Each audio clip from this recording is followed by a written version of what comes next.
Hello friends, welcome to மக்கள் சேவை channel. இன்றைக்கி நம்ம ஒரு சூப்பரான இன்ஃபர்மேஷன் பற்றி தான் பார்க்க போகிறோம். அதாவது மெட்ராஸ் உயர்நீதிமன்றத்திலேருந்து சூப்பரான வேலைவாய்ப்பு வந்து அறிவிச்சிருக்காங்க. இப்போ இந்த வேலைக்கு யார் யாரெல்லாம் அப்ளை பண்ணலாம், இதுக்கு தேவையான எலிஜிபிலிட்டி என்ன, இதை பற்றின மொத்த இன்ஃபர்மேஷன் தான் இந்த வீடியோ வந்து பார்க்க போகிறோம். இந்த வீடியோ ஸ்கிப் பண்ணாமல் ஃபுல்லாக பாருங்கள். அது மட்டும் அல்ல, இந்த வீடியோ நிறைய பேருக்கு ஷேர் பண்ணுங்கள். வீடியோக்குள்ளே போகிறதுக்கு முன்னாடி வேலைவாய்ப்புக்குன்னு தனியாக நம்ம ஒரு சேனல் வந்து க்ரியேட் பண்ணியிருக்கோம். இந்த சேனலில் மாவட்ட வாரியாக வர எல்லா கவர்மெண்ட் ஜாப்ஸுமே ரெகுலராக அப்டேட் வந்து பண்ணிகிட்ருக்கோம். இதுக்கான லிங்க்கை நான் டிஸ்கிரிப்ஷன் வந்து கொடுத்துட்றேன். விருப்பம் இருக்கவங்க இந்த சேனலை நீங்கள் சப்ஸ்கிரைப் பண்ணி வச்சுக்கோங்க.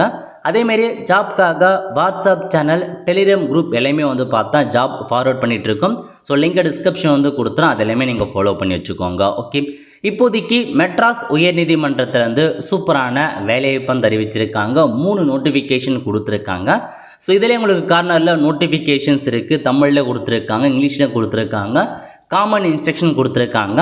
ஸோ இப்போ நம்ம ஒன் பை ஒன்னாக அதுக்கான நோட்டிஃபிகேஷன் என்ன, யாரெல்லாம் அப்ளை பண்ணலாம் அதை பற்றி பார்த்துடலாம். ஓகே, ஸோ முதல்ல இந்த நோட்டிஃபிகேஷன்ஸ் கொடுத்துருக்காங்க. எப்போ அப்ளை பண்ணலாம் அப்படின்னா 6/4/2025 லாஸ்ட் தேதியை பொறுத்த வரைக்கும் 5/5/2025 வரைக்கும் நீங்கள் ஆன்லைன் மூலமாக இந்த வேலைக்கு அப்ளை பண்ணுங்கள். என்னமான பதவி கொடுத்துருக்காங்க அப்படின்னு பார்த்தீங்கன்னா, ஸோ முதல்ல உங்களுக்கு ஜோப்தர் அப்படின்ற பதவி, அதுக்கப்புறம் ஆஃபீஸ் அசிஸ்டன்ட், அதுக்கப்புறம் ரெசிடென்ஷியல் அசிஸ்டன்ட் மற்றும் ரூம் பாய், இந்த 4 பதவி இந்த நோட்டிஃபிகேஷனை கொடுத்துருக்காங்க. ஸோ நாலுமே வந்து பார்த்தா ஒரு லோ குவாலிஃபிகேஷனுக்கான பதவி தான். என்ன சொல்லியிருக்காங்க அப்படின்னா, நீங்கள் மல்டிபிள் போஸ்ட்டுக்கு அப்ளை பண்ணுறீங்க அப்படின்னா நீங்கள் செலக்ட் ஆகும் பட்சத்தில் இந்த ஆர்டர் வைஸில் இருக்க போஸ்டிங் தான் உங்களுக்கு வந்து கிடைக்கும். ஸோ ஃபஸ்ட் நீங்கள் எல்லா போஸ்டிங் சேட்டர்னா ஜாப்தருக்கு தான் ஃபஸ்ட்டு ப்ரிஃபரன்ஸ் கொடுப்பாங்க, ஆஃபீஸர்ஸ் செகண்ட் ப்ரிஃபரன்ஸ் கொடுப்போம். அந்த மாதிரி தான் உங்களுக்கு அறிவிச்சிருக்காங்க. ஸோ நோட் பண்ணிக்கோங்க. ஸோ நெக்ஸ்ட்டு எக்ஸாம் ஃபீஸ்லாம் வந்து பார்த்தீங்கன்னா உங்களுக்கு ஒவ்வொரு நோட்டிஃபிகேஷனுக்கும் ஒவ்வொரு போஸ்ட்டுக்கும் தனித்தனியாக தான் நீங்கள் ஃபீஸ் பேமெண்ட் பண்ணணும் அப்படின்றதையும் மென்ஷன் பண்ணியிருக்காங்க. ஸோ நெக்ஸ்ட்டு அப்படியே கீழே வந்தீங்க அப்படின்னா மற்ற இன்ஃபர்மேஷன்ஸ் பற்றி கொடுத்துருக்காங்க பாருங்கள். ஸோ வேக்கன்சி, அதாவது ஜோப்தருக்கு 12 வேக்கன்சி கொடுத்துருக்காங்க, ஆஃபீஸ் அசிஸ்டண்ட்டுக்கு 137 வேக்கன்சி கொடுத்துருக்காங்க, ரெசிடென்ஷியல் அசிஸ்டண்ட்டுக்கு 87 வேக்கன்சி கொடுத்துருக்காங்க, ரூம் பாய்க்கு 4 வேக்கன்சி. சேலரியை பொறுத்த வரைக்கும் 15,700 ரூபாயிலேருந்து 58,100 ரூபாய் வரைக்கும் சேலரி கொடுக்குறாங்க. இது வந்து ஃபஸ்ட் நோட்டிஃபிகேஷன். 2 நோட்டிஃபிகேஷன்ஸ் இருக்குது. இதை ஃபஸ்ட் நம்ம ஃபுல்லாக வந்து கம்ப்ளீட் பண்ணிடலாம். Okay, next distribution of vacancy, அதாவது ஒவ்வொரு கம்யூனிட்டிக்கும் எந்த ரிசர்வேஷன் படி ஒதுக்கியிருக்காங்க அதெல்லாமே கடைசியாக கொடுத்துருக்காங்க. என்ன பார்க்கலாம். நெக்ஸ்ட்டு ஏஜ் லிமிட் கொடுத்துருக்காங்க பாருங்கள். ஏஜ் லிமிட்டை பொறுத்த வரைக்கும் SC, SCA, ST, MBC, DC, BC, Muslim, distribute எல்லாருக்குமே வந்து 18 வயசுலேருந்து 37 வயசுக்குள்ளே இருக்கவங்க அப்ளை பண்ணலாம். ஓசி கேட்டகரி, அன்ரிசர்வ்ட் கேட்டகரி இருக்காங்க பாருங்க, அவங்க வந்து 18 வயசுலேருந்து 32 வயசுக்குள்ளே இருக்கவங்க அப்ளை பண்ணலாம். சர்வீஸ் கேண்டிடேட்டாக இருக்காங்க அப்படின்னா 18 வயசுலேருந்து 47 வயசு உள்ளவங்க அப்ளை பண்ணலாம் அப்படின்றத மென்ஷன் பண்ணியிருக்காங்க. ஸோ அதுக்கப்புறம் மற்ற இன்ஃபர்மேஷன்ஸ் என்ன, அதை பற்றி எந்தெந்த ஏஜ் லிமிட்குள்ளே இருக்கவங்க அப்ளை பண்ணலாம் அதை பற்றி கொடுத்துருக்காங்க. நோட் பண்ணிக்கோங்க. ஸோ நெக்ஸ்ட் முக்கியமான இன்ஃபர்மேஷன் கல்வி தகுதி. Pass in 8th standard or its equivalent. 8th pass பண்ணியிருக்கீங்க, மினிமம் 8th பாஸ் பண்ணால் போதுமானது. மேக்ஸிமம் குவாலிஃபிகேஷன் என்ன அப்படின்னு பார்த்தீங்கன்னா 12th வந்து பாஸ் பண்ணிக்கலாம். 8th to 12th பாஸ் பண்ணியிருக்காங்க பாருங்க, அவங்க மட்டும்தான் அப்ளை பண்ண முடியும். நீங்கள் 12th மேலே எனி கிராஜுவேட்லாம் முடிச்சுட்டு இந்த வேலைக்கு அப்ளை பண்ணுறீங்க அப்படின்னா உங்கள் மீது வந்து பார்த்தா பீனல் ஆக்ஷன் எடுக்கப்படும் அப்படின்றதையும் சொல்லியிருக்காங்க. ஸோ நோட் பண்ணிக்கோங்க. இந்த பதவிக்கு 12th முடிச்சிருக்கவங்க, அதுக்குள்ளே இருக்கவங்க தான் 8th to 12th படிச்சிருக்காங்க மேக்ஸிமம், அது வரைக்கும் தான் அப்ளை பண்ணணும். நீங்கள் over qualification degree, so master டிகிரிலாம் முடிச்சுட்டு நீங்கள் 12th வச்சு அப்ளை பண்ணுறீங்க அப்படின்னா கண்டிப்பாக உங்கள் மீது பீனல் ஆக்ஷன் எடுக்கப்படும் அப்படின்றதையும் மென்ஷன் பண்ணியிருக்காங்க. நீங்கள் 12th ஃபினிஷ் பண்ணிட்டீங்க, அதுக்கப்புறம் படிக்கவே இல்லைன்றவங்க வரைக்கும் தாராளமாக அப்ளை பண்ணலாம். டிகிரிலாம் முடிச்சுட்டு நீங்கள் அதை மறைச்சி நீங்கள் 12th குவாலிஃபிகேஷன் வச்சு அப்ளை பண்ணுறீங்க அப்படின்னா உங்கள் மீது நடவடிக்கை எடுக்கப்படும் அப்படின்றதையும் வந்து சொல்லியிருக்காங்க. நெக்ஸ்ட் வந்து பார்த்தீங்கன்னா ஒரு சில பதவி, அதாவது for the post of office அசிஸ்டண்ட்டுக்கு என்னமான ப்ரிஃபரன்ஸ் கேட்குறாங்க அப்படின்னு பார்த்தீங்கன்னா candidate having valid light motor வெஹிக்கிளுக்கான டிரைவிங் லைசன்ஸ் வச்சுருக்கவங்க, குக்கிங்கில் எக்ஸ்பீரியன்ஸ் இருக்காங்க, ஹவுஸ் கீப்பிங்கில் எக்ஸ்பீரியன்ஸ் இருக்கவங்க அப்ளை பண்ணலாம். அவங்களுக்கு வந்து முன்னுரிமை கொடுக்கப்படும் அப்படின்றத சொல்லியிருக்காங்க. அதுக்கடுத்து ரெசிடென்ஷியல் அசிஸ்டன்ட் இருக்கு பாருங்கள், அதுக்கு வந்து பார்த்தீங்கன்னா 1 year கிராஃப்ட் கோர்ஸ் முடித்தவங்க அண்டர் ரெகுலர் ஸ்ட்ரீம் அவங்க அப்ளை பண்ணலாம். எதில்னா ஹவுஸ் கீப்பிங், ஃபுட் மற்றும் பெவரேஜ், குக்கிங், பேக்கரி அந்த மாதிரி இதெல்லாம் நீங்கள் கோர்ஸ் முடிச்சிருக்கீங்க அப்படின்னா உங்களுக்கு முன்னுரிமை கொடுக்குறாங்க. பட் இது இல்லைனா நீங்கள் அப்ளை பண்ணலாம், பட் அதெல்லாம் இருக்குது அப்படின்னா ஒரு முன்னுரிமை வந்து வழங்குறாங்க. ஓகே, நெக்ஸ்ட் எக்ஸாமுக்கான ஃபீஸ் கொடுத்துருக்காங்க. பிசி, முஸ்லீம், எம்பிசி, டிஎன்சி, ஓசி கேட்டகரி, அதான் அதர் கேட்டகரி அவங்களுக்கு வந்து 500 ரூபாய் ஃபீஸ் கேட்டிருக்காங்க. நீங்கள் 500 ரூபா ஃபீஸ் பேமெண்ட் பண்ணுற மாதிரி இருக்கும். எஸ்சி எஸ்சிஏ எஸ்டிக்கு வந்து பார்த்தா ஃபீஸ் கிடையாது, டிஃப்ரெண்ட் ஏபிள் பர்சனுக்கும் ஃபீஸ் இல்லை அப்படின்றத மென்ஷன் பண்ணியிருக்காங்க. இந்த வேலைக்கு எப்படி செலெக்ஷன் பண்ணுறாங்க அப்படின்னு பார்த்தீங்கன்னா, முதல்ல ரிட்டன் எக்ஸாமினேஷன், ஒரு காமன் ரிட்டன் எக்ஸாமினேஷன் வைக்கிறாங்க. அது முடிஞ்சதுக்கப்புறம் ஸ்கில் டெஸ்ட் இருக்க போது, அது முடிஞ்சதுக்கப்புறம் சர்டிஃபிகேட் வெரிஃபிகேஷன், அதை பேஸ் பண்ணி தான் செலெக்ஷன் பண்ணுறாங்க. ஸோ ரிட்டன் எக்ஸாம் பற்றி கொடுத்துருக்காங்க பாருங்கள். பார்ட் ஏல தமிழ் மொழி கட்டாய தகுதி தேர்வு வைக்கிறாங்க. 25 மதிப்பெண் மேக்ஸிமம் உங்களுக்கு இருக்க போது. ஸோ எவ்வளோ நீங்கள் மதிப்பெண் எடுக்கணும், குவாலிஃபை எடுத்துனா 10 மதிப்பெண் எடுத்தாகணும். பார்ட் பியில் பேசிக் நாலேஜ் இருக்க போது பைலிங்குவலில் இது 40 மதிப்பெண் கேட்குறாங்க. மினிமம் நீங்கள் 10 மதிப்பெண் குவாலிஃபிகேஷன்ஸாக இருக்கணும் அப்படின்றத மென்ஷன் பண்ணியிருக்காங்க, நோட் பண்ணிக்கோங்க. ஓகே, நெக்ஸ்ட் சிலபஸ் கொடுத்துருக்காங்க. சிலபஸை பொறுத்த வரைக்கும் உங்களுக்கு 8th ஸ்டாண்டர்ட் லெவலில் தான் உங்களுக்கான சிலபஸ் இருக்கும் அப்படின்றதையும் மென்ஷன் பண்ணியிருக்காங்க. நோட் பண்ணிட்டு அதுக்கேற்ற மாதிரி நீங்கள் வந்து ப்ரிப்பேர் ஆக பாருங்கள். அடுத்த கட்டமாக இதில் செலக்ட் ஆகிறவங்க, ஷார்ட் லிஸ்ட் ஆகிறவங்க ஸ்கில் டெஸ்ட்டுக்கு வந்து போவாங்க. ஸ்கில் டெஸ்ட்டை பொறுத்த வரைக்கும் இப்போ ஜோப்தார் வேலை, ரூம் பாய் வேலை அப்படின்னா அதுக்கு என்னமான ஸ்கில் டெஸ்ட் இருக்கணும், எப்படி வந்து பார்த்தா ஒரு ஆஃபீஸை மெயின்டைன் பண்ணுறீங்க, அதெல்லாமே உங்களுக்கு ஸ்வீப்பிங் எப்படி பெருக்குறீங்க, அந்த மாதிரிலாம் உங்களுக்கு வந்து ஸ்கில் டெஸ்ட் மாரி எடுப்பாங்க. ஆஃபீஸர்ஸ்ட்டுக்கும் அதே மாதிரி தான் குக்கிங்க்கு 20 மதிப்பெண்ணும், ஹவுஸ் கீப்பிங்க்கு 20 மதிப்பெண்ணும், அந்த மாதிரி மார்க் அடிப்படையில் உங்களுக்கு வந்து போடுவாங்க. மொத்தமாக ஸ்கில் டெஸ்ட்டுக்கும் 40 மதிப்பெண் இருக்குங்க, நோட் பண்ணிக்கோங்க. ஸோ நீங்கள் அந்த வேலைலாம் எப்படி பண்ணுறீங்க அப்படின்னு செக் பண்ணுவாங்க. ஓகே, ஸோ இது முடிஞ்சதுக்கப்புறம் உங்களுக்கு எக்ஸ்ட்ரா மதிப்பெண்லாம் கொடுக்குறாங்க பாருங்கள். எதுக்கு அப்படின்னா, ஆஃபீஸர்ஸின் வேலைக்கு லைசன்ஸ் இருக்குது அப்படின்னா 3 மதிப்பெண்ணும், குக்கிங் சர்டிஃபிகேட் இருக்குன்னா 1 மதிப்பெண்ணும், ஹவுஸ் கீப்பிங்கான சர்டிஃபிகேட் இருக்குன்னா 1 மதிப்பெண்ணும் கொடுக்குறாங்க. அதே மாதிரி தான் இதுக்கும் ரெசிடென்ஷியல் அசிஸ்டண்ட்டுக்கும் அதே மாதிரி தான் லைசன்ஸ் இருக்கா அப்படின்னா 3 மதிப்பெண், ஹவுஸ் கீப்பிங் சர்டிஃபிகேட் இருக்குது, அதேமாதிரி அந்த பேக்கரிக்கான கோர்ஸ்லாம் முடிச்சிருக்குன்னா மதிப்பெண் கொடுக்குறாங்க. இந்த மாதிரி மதிப்பெண் இருக்குது அப்படின்னா கடைசியாக உங்களுக்கு எக்ஸாமில் நல்ல ஒரு சீக்கிரமாக அந்த வேலை கிடைக்கிறதுக்கான வாய்ப்புகள் இருக்குது. ஓகே, ஃபைனலாக சர்டிஃபிகேட் வெரிஃபிகேஷன்ஸ் இருக்கும். எல்லா டாக்குமெண்ட்ஸ் ரெடி பண்ணிட்டு எடுத்துகிட்டு போயிட்டு நீங்கள் கொடுத்தீங்கன்னா ஸோ ஃபைனலாக ரிசர்வேஷன் அடிப்படையில் உங்களுக்கான வந்து செலெக்ஷன்ஸ் வந்து பண்ணுவாங்க. பிளேஸ் ஆஃப் போஸ்டிங் பொறுத்த வரைக்கும் எங்கே இருக்குது அப்படின்னா, so Madras principal seated Madras அல்லது மதுரை பெஞ்சு ஹைகோர்ட்டு அந்த மாதிரி இருக்கும் அப்படின்றத சொல்லியிருக்காங்க. ஸோ கோயம்புத்தூர் அல்லது மதுரை அந்த மாதிரி இடங்களில் தான் இருக்கும். ஸோ எக்ஸாமினேஷன் பொறுத்த வரைக்கும் அதிகபட்சமாக சென்னையில் நடக்கும் அண்டார் எனி அதர் பிளேஸ்ன்னு மென்ஷன் பண்ணிட்டாங்க. எங்கே வேணாலும் எக்ஸாம் சென்டர் வந்து இருக்கலாம். அதேமாரி ஸ்கில் டெஸ்ட் சர்டிஃபிகேட் வெரிஃபிகேஷன் கண்டிப்பாக சென்னையில் தான் நடக்கும் அப்படின்றதையும் சொல்லிட்டாங்க. ஸோ மேக்ஸிமம் இதான் உங்களுக்கான இன்ஃபர்மேஷன். அதுக்கப்புறம் அந்த ரிசர்வேஷன் படி வேக்கன்சி பிரித்து கொடுத்துருக்காங்க பாருங்கள்.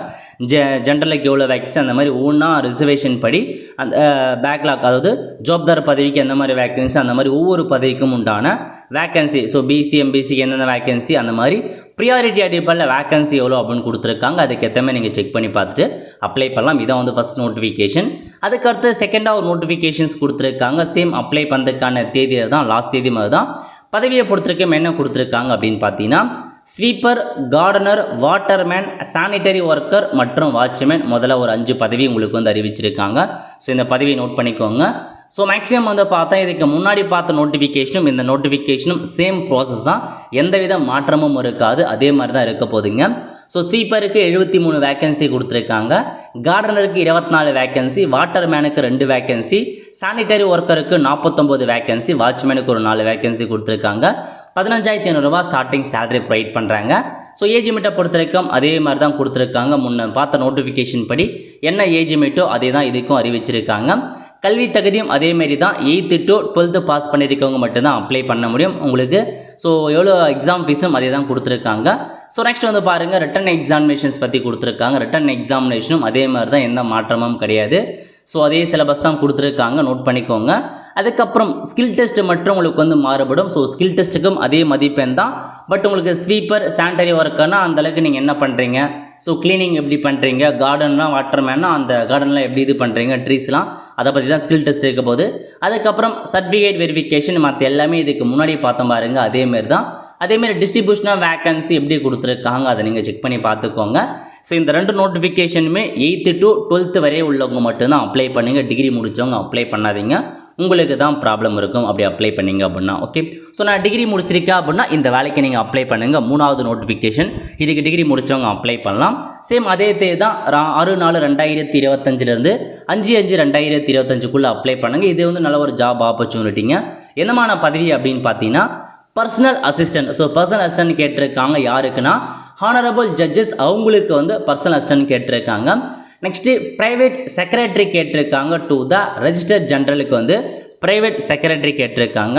அதுக்கப்புறம் பர்சனல் அசிஸ்டன்ட் கேட்டிருக்காங்க டு த ரெஜிஸ்டர், அவங்களுக்கு ஒரு பர்சனல் அசிஸ்டன்ட் கேட்டிருக்காங்க.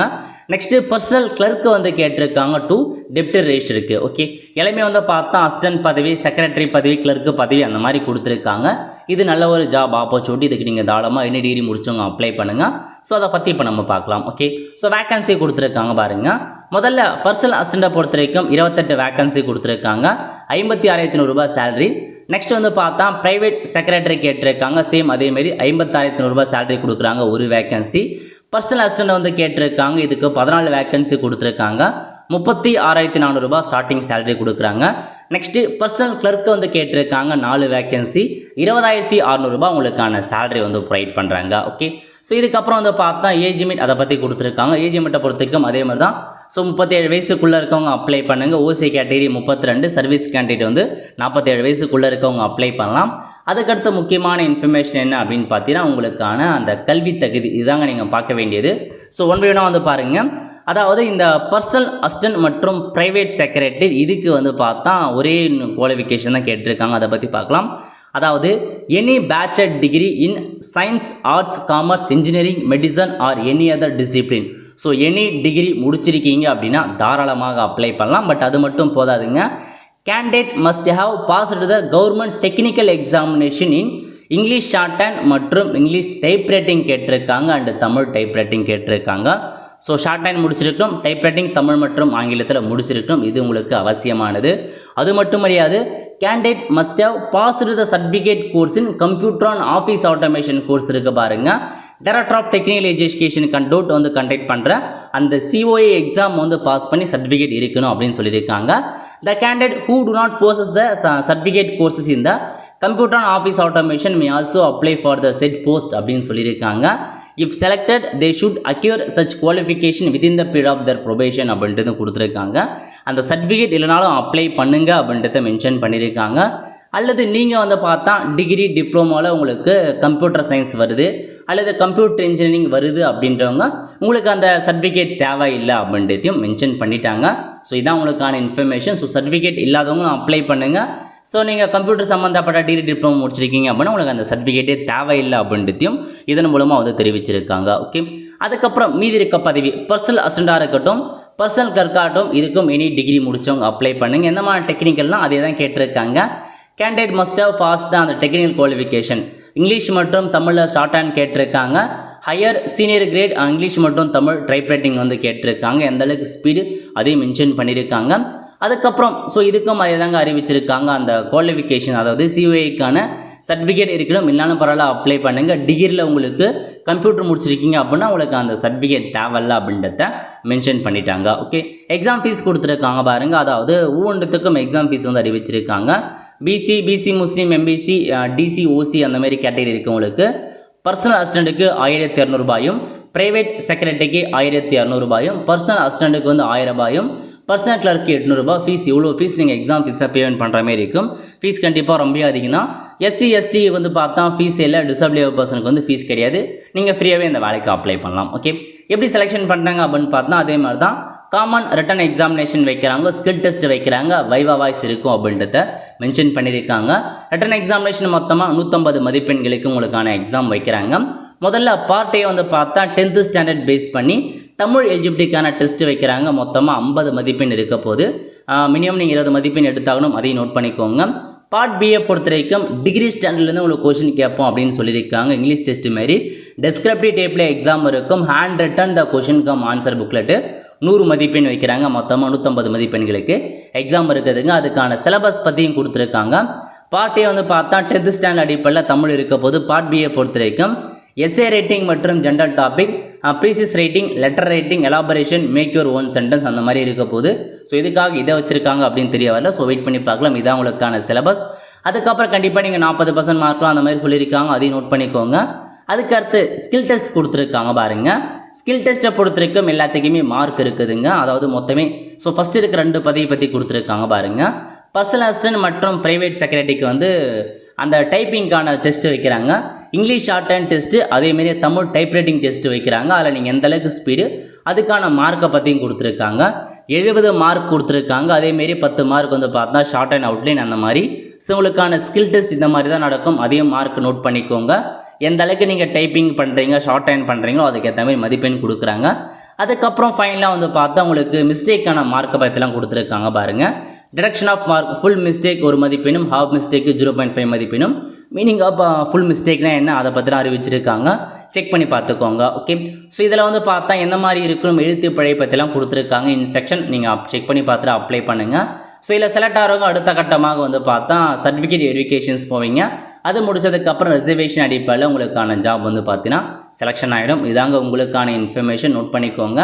அதுக்கப்புறம் ரிசர்வேஷன் அந்த டிஸ்ட்ரிபியூஷனாக வேகன்சி கொடுத்துருக்காங்க. என்னென்ன வேகன்சி யார் யாருக்கு அதை நீங்கள் செக் பண்ணி பார்த்துட்டு அப்ளை பண்ணலாம். ஓகே, ஸோ இதாங்க உங்களுக்கு மொத்தமாக 3 நோட்டிஃபிகேஷன். நல்ல ஒரு ஜாப் ஆப்பர்ச்சுனிட்டி, மிஸ் பண்ணாத அப்ளை பண்ணுங்கள். உங்களுக்கு இன்ஸ்ட்ரக்ஷன் வேறு கொடுத்துருக்காங்க, யாரெல்லாம் அப்ளை பண்ணலாம், காமன் இன்ஸ்ட்ரக்ஷன் என்ன அதை பற்றி நீங்கள் வந்து படித்து பார்த்துட்டு அப்ளை பண்ண ஸ்டார்ட் பண்ணலாம். அதேமாரி உங்களுக்கு தமிழில் நோட்டிஃபிகேஷன் தமிழ்லையும் கொடுத்துருக்காங்க. தேவைப்படுறவங்க தமிழ்லையும் படித்து பார்த்து தெரிஞ்சுக்கோங்க. ஓகே, ஸோ இதான் உங்களுக்கான இன்ஃபர்மேஷன், மொத்த இன்ஃபர்மேஷன். கண்டிப்பாக எப்படி ஆன்லைன் மூலமாக அப்ளை பண்ணுறது கொடுத்து நம்ம அடுத்த வீடியோவில் வந்து பார்த்துடலாம். எப்படி ஸ்டெப் பை ஸ்டெப்பாக அப்ளை பண்ணுறது அதை பற்றி கண்டிப்பாக நான் வீடியோ போடுறேன். அதை பார்த்து நீங்களே அப்ளை பண்ணிக்கோங்க. இதாங்க உங்களுக்கான இன்ஃபர்மேஷன். ஸோ கண்டிப்பாக நெக்ஸ்ட் வீடியோவில் எப்படி அப்ளை பண்ண போகிறோம் அதுக்கு நம்ம சேனலை சப்ஸ்கிரைப் பண்ணிக்கோங்க. பக்கத்தில் இருக்கான பெல் ஐக்கானை ப்ரெஸ் பண்ணுங்கள். அப்போ தான் நம்ம போடக்கூடிய வீடியோ உங்களுக்கு அப்டேட்டாக வந்து சேரும். அவ்வளோ ஃப்ரெண்ட்ஸ், கண்டிப்பாக இந்த வீடியோ பிடிச்சா லைக் பண்ணுங்கள். அது மட்டும் அல்ல, இந்த வீடியோ நிறைய பேருக்கு ஷேர் பண்ணுங்கள். அடுத்த ஒரு நல்ல வீடியோவில் சந்திப்போம். நன்றி, வணக்கம்.